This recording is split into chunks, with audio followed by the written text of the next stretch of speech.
sekalian, kita bersyukur kepada Tuhan. Hari ini kita masih bisa beribadah di pagi hari ini. Mari saya undang untuk kita mengambil waktu teduh di hadapan Tuhan. Saat teduh dimulai. Tinggikanlah dirimu, ya Allah, mengatasi langit. Biarlah kemuliaan-Mu mengatasi seluruh bumi. Ibadah ini kita buka di dalam nama Allah Bapa, Putra, dan Roh Kudus. Amin.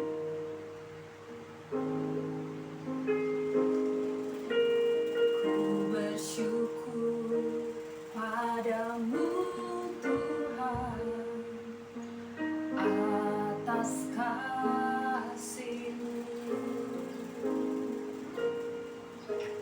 Ku bermasmur bagi nama-Mu yang kudus.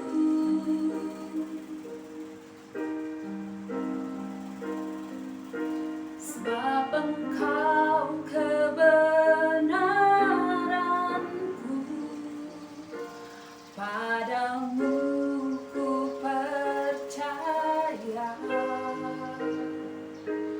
Betapa mulianya Tuhanku, ku rindu menyatakan. Tinggikan dirimu mengatasi langit. Kebesaran-Mu Tuhan mengatasi bumi. Tinggikan dirimu mengatasi langit. Kemuliaan-Mu Tuhan mengatasi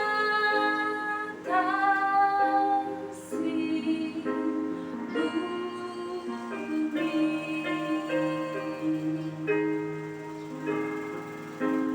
Tinggikan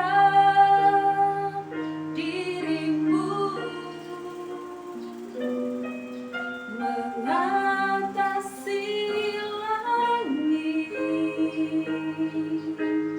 Kebesaran-Mu Tuhan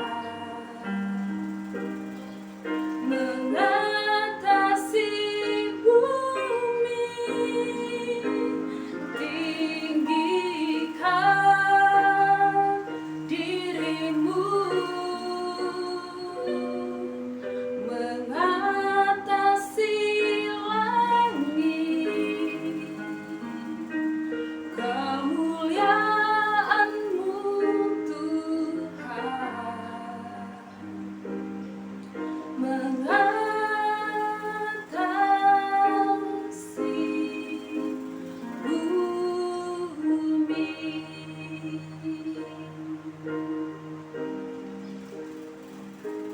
Kemuliaan-Mu Tuhan mengatasi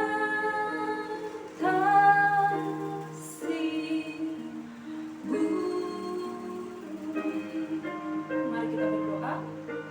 Tuhan, terima kasih pagi hari ini Tuhan memberikan kami satu kesempatan untuk kami memuji dan memuliakan nama Tuhan.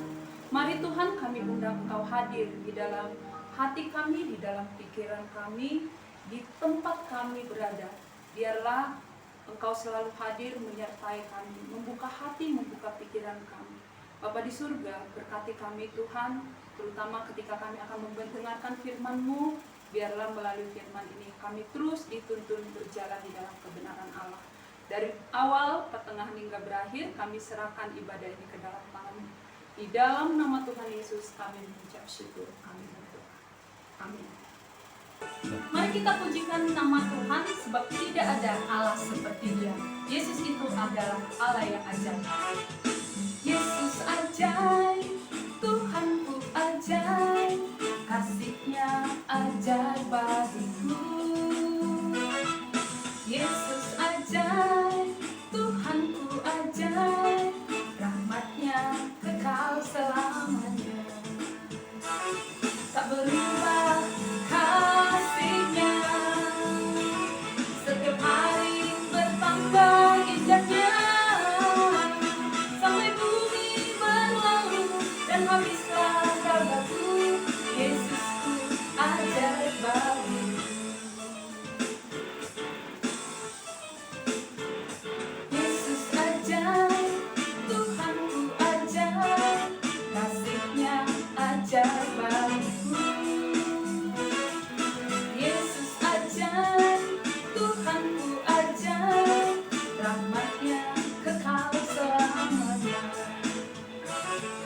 berubah kasih-Nya. Setiap hari bertambah indahnya, sampai bumi berlalu dan habislah ragaku. Yesusku ajaib bagi, berubah kasih-Nya. Setiap hari bertambah indahnya, sampai bumi berlalu dan habislah ragaku. Yesusku ajaib bagi, Yesus ajaib, Dia berkuasa, ada mukjizat sebab Yesus ajaib. Yesus ajaib, Dia berkuasa, ada mukjizat sebab Yesus ajaib.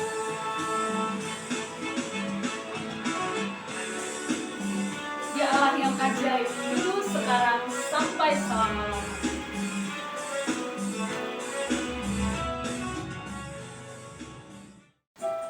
Mari kita siapkan hati kita untuk mendengarkan kebenaran firman Tuhan. Lagu ini mengatakan, ketika Tuhan berfirman, maka akan memberi kekuatan kepada jiwa dan roh kita. Mari kita angkat pujian ini bersama-sama dengan sayap.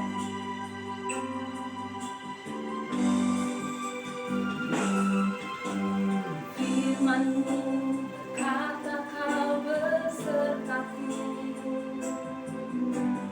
maka kuat roh dan jiwaku.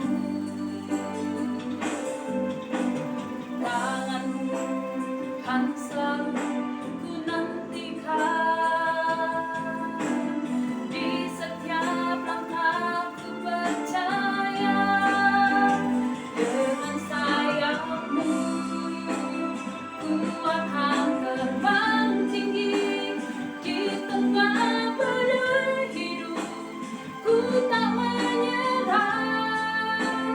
Kau kekuatan dan perlindungan bagiku, pertolonganku di tempat maha tinggi. Ku mengangkat tanganku, aku berserah. Kau ku nantikan, Kau yang ku sembah. Yesusku, Rajaku.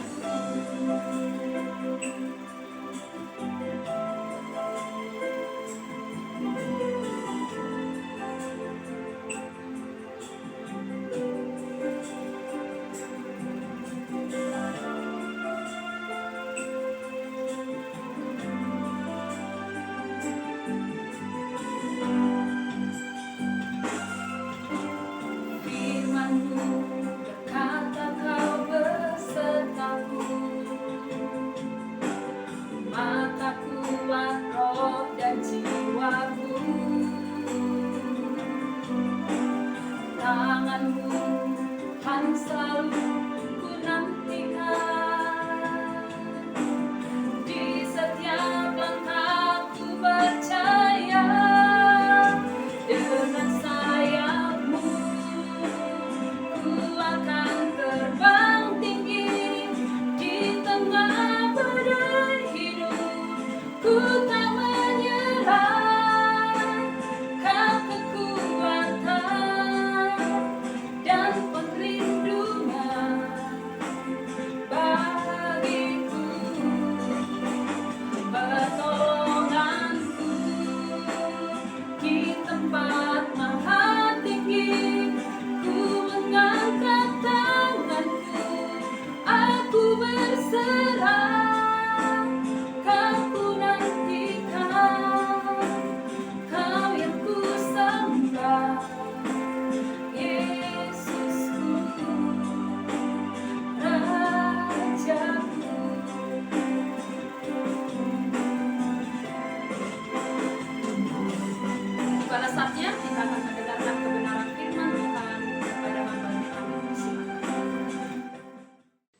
Shalom, selamat pagi Bapak Ibu Guru dan siswa-siswi yang dikasihi di dalam Yesus Kristus.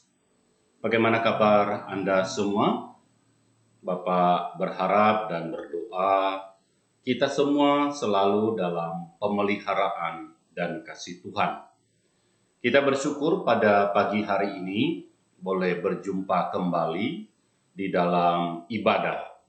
Secara khusus saat ini kita akan merenungkan firman Tuhan. Firman Tuhan pada pagi hari ini terambil dalam Injil Matius pasal 5 ayat 3 sampai yang ke-12. Injil Matius pasal 5 ayat 3 sampai ayat yang ke-12. Saya akan membacakan untuk kita semua. Berbahagialah orang yang miskin di hadapan Allah, karena merekalah yang empunya kerajaan sorga. Berbahagialah orang yang berduka cita, karena mereka akan dihibur. Berbahagialah orang yang lemah lembut, karena mereka akan memiliki bumi. Berbahagialah orang yang lapar dan haus akan kebenaran, karena mereka akan dipuaskan. Berbahagialah orang yang murah hatinya, karena mereka akan beroleh kemurahan. Berbahagialah orang yang suci hatinya, karena mereka akan melihat Allah. Berbahagialah orang yang membawa damai, karena mereka akan disebut anak-anak Allah. Berbahagialah orang yang dianiaya oleh sebab kebenaran, karena merekalah yang empunya kerajaan sorga. Berbahagialah kamu, jika karena aku kamu dicela dan dianiaya, kepadamu dipitnahkan segala yang jahat. Berbahagialah, bersukacitalah dan bergembiralah, karena upahmu besar di sorga, sebab demikian juga telah dianiaya nabi-nabi yang sebelum kamu. Mari kita bersatu di dalam doa. Bapa kami yang di surga, kami datang kepadamu mengucap syukur dan terima kasih untuk kebenaran yang Engkau nyatakan bagi kami. Saat ini kami mau merenungkan kebenaran firman-Mu. Biarlah Tuhan yang menolong hati dan pikiran kami untuk mengerti tentang kebenaran-kebenaran Tuhan. Di dalamnya kami boleh belajar dan kami boleh mencari kebenaran dan kami bertumbuh di dalam iman, di dalam menyelidiki kebenaran-kebenaran firman-Mu.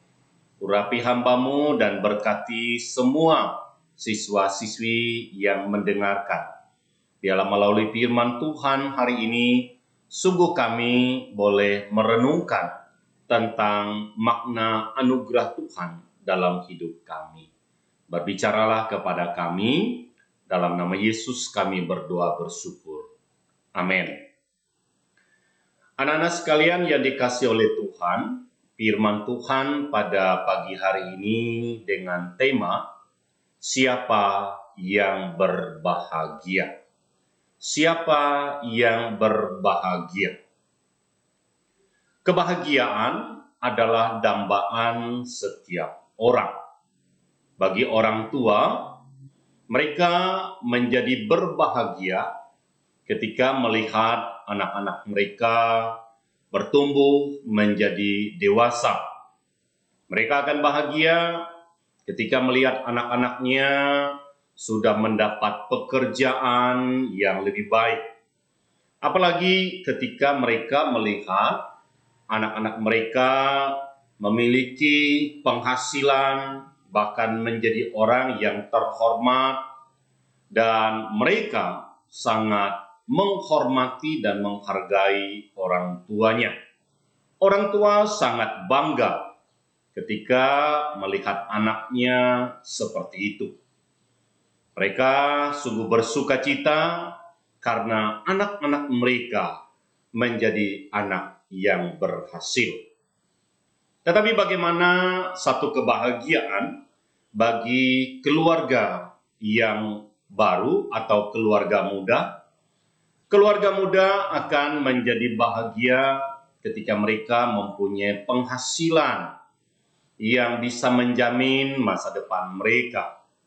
Mereka menjadi bahagia ketika memiliki anak. Mereka menjadi bahagia ketika mereka mungkin bisa berlibur, jalan-jalan ke luar negeri mungkin, dan menikmati hasil atau rumah tangga mereka yang baru. Terus bagaimana sih sebenarnya satu arti kebahagiaan bagi seorang remaja? Tentunya Bapak berpikir bahwa bagi seorang remaja akan menjadi bahagia mungkin kalau dia di sekolah, dia bisa mengikuti semua pelajaran dengan baik. Setiap ulangan dia mendapat nilai yang memuaskan. Dia bisa mengikuti penjelasan dari Bapak Ibu guru, dan juga semua keperluan sekolah terpenuhi, bahkan kebutuhan hidupnya terpenuhi. Dan saya percaya bahwa keadaan seperti itu merupakan satu kebahagiaan yang didambakan oleh setiap remaja, apalagi dalam pergaulan dia diterima oleh semua teman-temannya yang sangat menghargai dan sangat menerima keberadaan dia. Anak-anakku yang dikasihi oleh Tuhan, semua orang tentunya merindukan yang namanya kebahagiaan. Lalu apa sih sebenarnya kebahagiaan itu? Kalau dalam bacaan yang kita baca tadi, sering disebut dengan ucapan bahagia atau khotbah Tuhan Yesus di bukit, yang sering disebut 8 ungkapan kebahagiaan. Istilah kebahagiaan dalam bahasa Yunani itu memiliki 2 arti, yaitu berbahagia dan diberkati. Berbahagia dan diberkati. Dengan demikian bahwa orang yang berbahagia adalah orang yang diberkati. Apalagi sebagai anak Tuhan, menjadi orang yang berbahagia ketika dia diberkati oleh Tuhan. Secara kodrat, kita melihat semua orang merindukan kebahagiaan tersebut. Dan banyak orang mencari kebahagiaan melalui berbagai macam. Misalnya melalui makanan, minuman, melalui hiburan, mungkin nonton film, musik, tayangan yang lucu, dan lain sebagainya. Bahkan ada lagi yang dia merasa berbahagia ketika dia bekerja mendapatkan upah atau penghasilan yang lebih daripada cukup. Dan saya katakan itu tidak salah. Ya, ada orang yang menjadi berbahagia mungkin ketika dia bisa berbagi dengan orang lain. Mungkin berbagi uang, berbagi kebaikan. Ya, dia merasa itu adalah satu kebahagiaan yang dilakukan. Bagi orang yang percaya kepada Tuhan, kita melihat berbagi dengan sesama, ini pun juga menjadi satu tujuan dari kemurahan hidup kita. Anak-anak sekalian yang dikasihi oleh Tuhan, dalam Matius pasal 5, kita melihat Yesus memperkenalkan tentang satu konsep kebahagiaan atau berkat yang sangat bertolak belakang dengan konsep yang menurut pandangan dunia.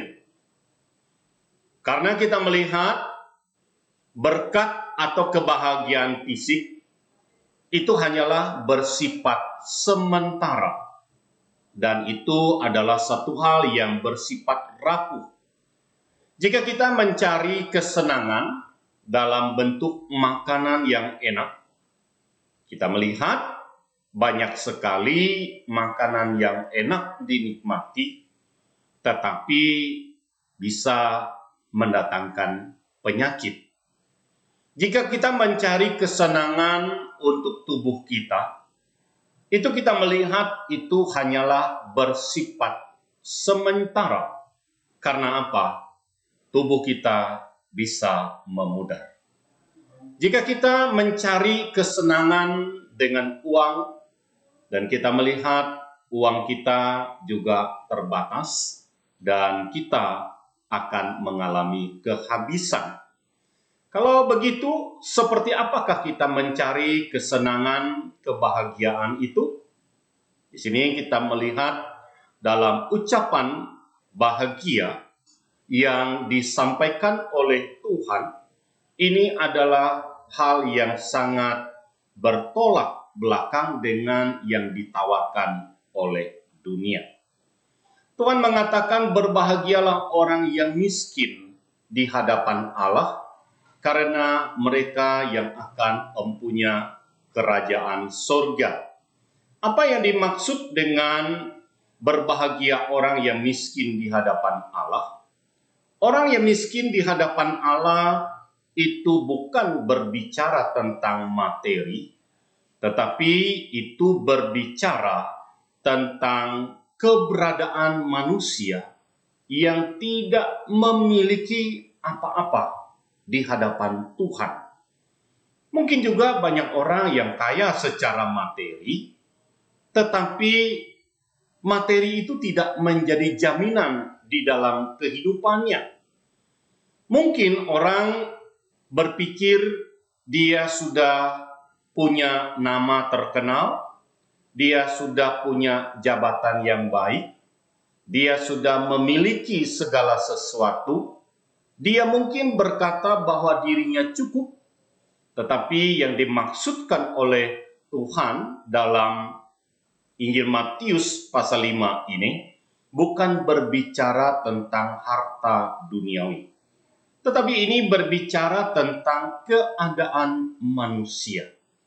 Seperti apakah keadaan manusia di hadapan Tuhan?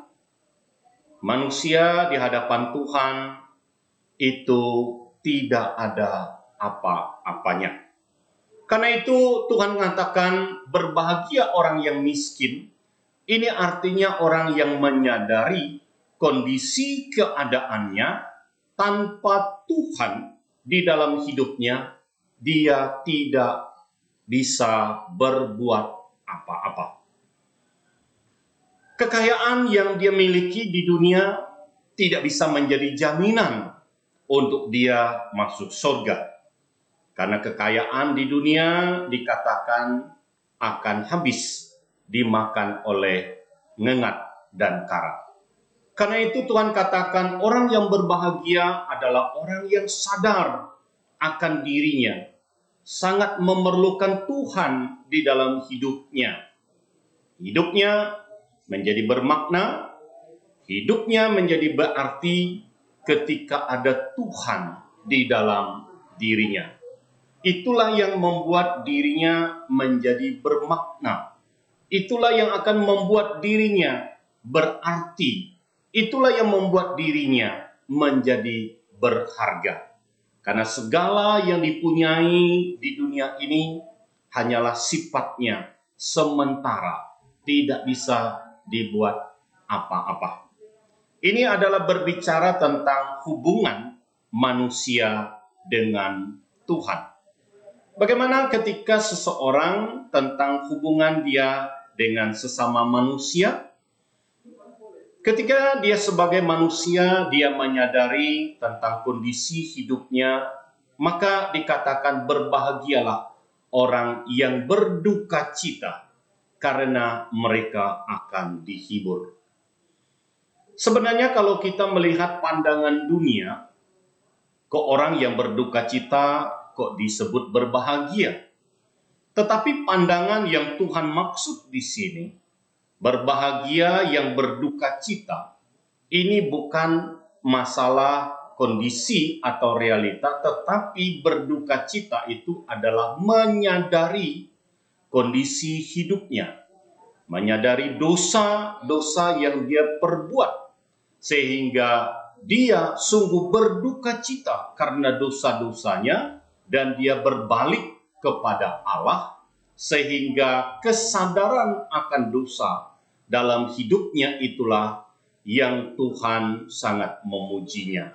Sehingga Tuhan katakan dia adalah orang yang berbahagia. Anak-anakku sekalian yang dikasihi di dalam Yesus Kristus, apakah Anda ingin berbahagia? Ketika Anda ingin berbahagia, maka utamakanlah Tuhan. Carilah Tuhan terlebih dahulu. Dan libatkanlah Tuhan di dalam hidupmu, maka kita melihat ketika orang menyadari bahwa hidupnya tidak ada arti, tidak ada maknanya, itu artinya dia mengakui keberadaannya yang tidak ada apa-apanya.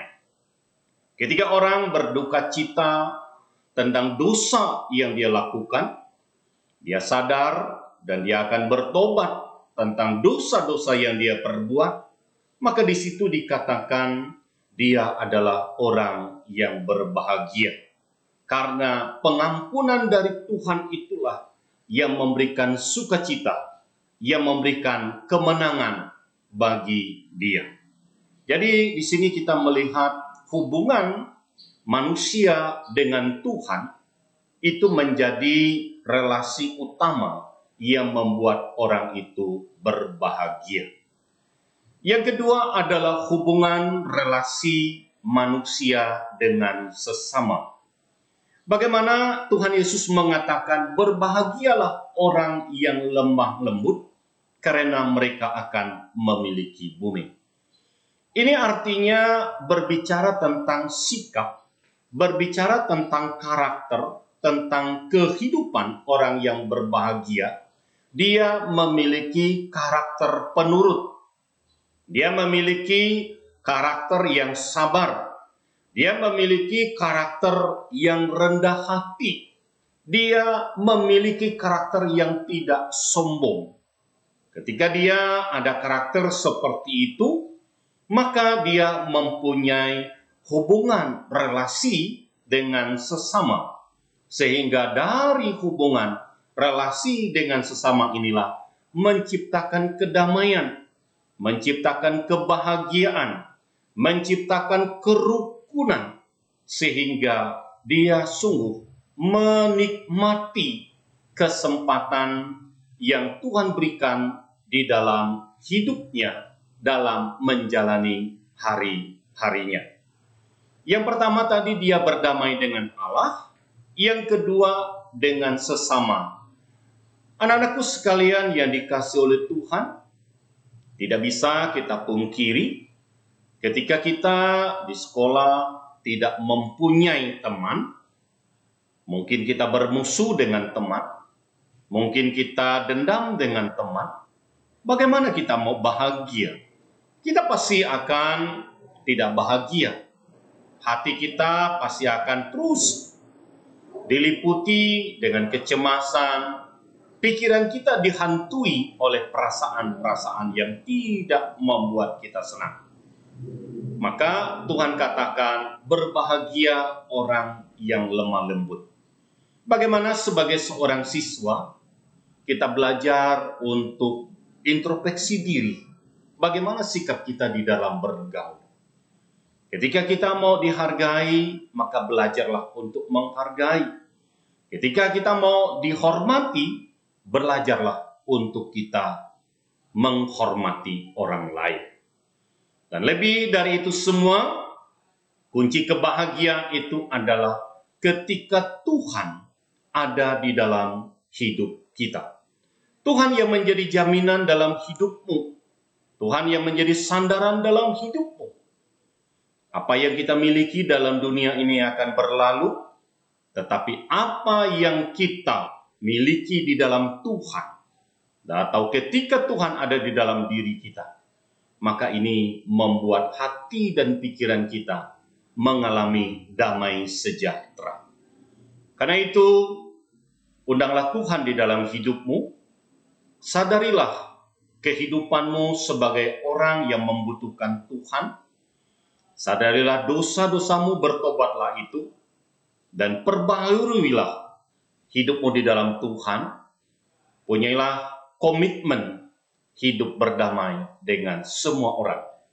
Maka kebahagiaan yang Allah janjikan dalam hidup kita menjadi bagian di dalam hal yang kita nikmati dalam hari-hari kita.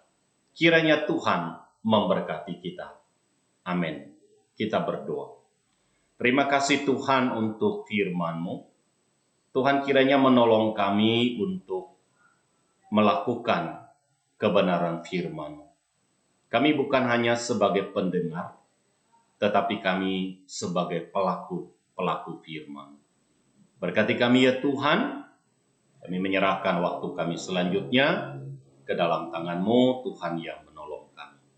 Dalam nama Yesus kami berdoa bersyukur. Amin. Terima kasih, selamat pagi, Tuhan memberkati. Kita sudah mendengarkan kebenaran firman Tuhan, kita sudah menyanyikan pujian. Hari ini marilah sama-sama kita mau berterima kasih kepada Tuhan. Sama-sama katakan terima kasih.